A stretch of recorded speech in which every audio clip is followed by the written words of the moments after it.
Hi hello नमस्कार. नागपंचमीचा सण अगदी 2 दिवसावर आलेला आहे आणि मी निघालेली आहे शॉपिंगला.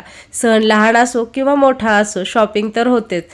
नागपंचमीसाठी लागणारं पूजेचं साहित्य तर मला घ्यायचंच होतं, पण त्यासोबत इतरसुद्धा थोडीफार शॉपिंग करायची होती.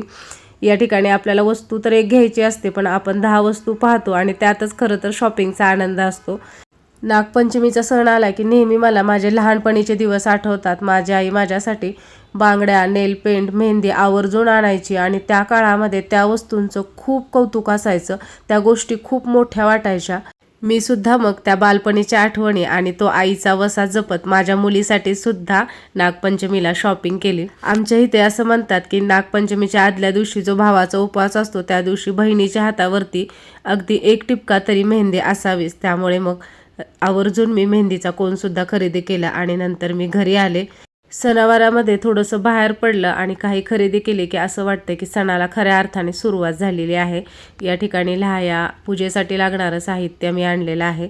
तुम्हाला जर आजचा हा छोटासा व्लॉग आवडला असेल तर लाईक करा, शेअर करा आणि असेच व्हिडिओ पाहण्यासाठी आपल्या चॅनलला सबस्क्राईब करा.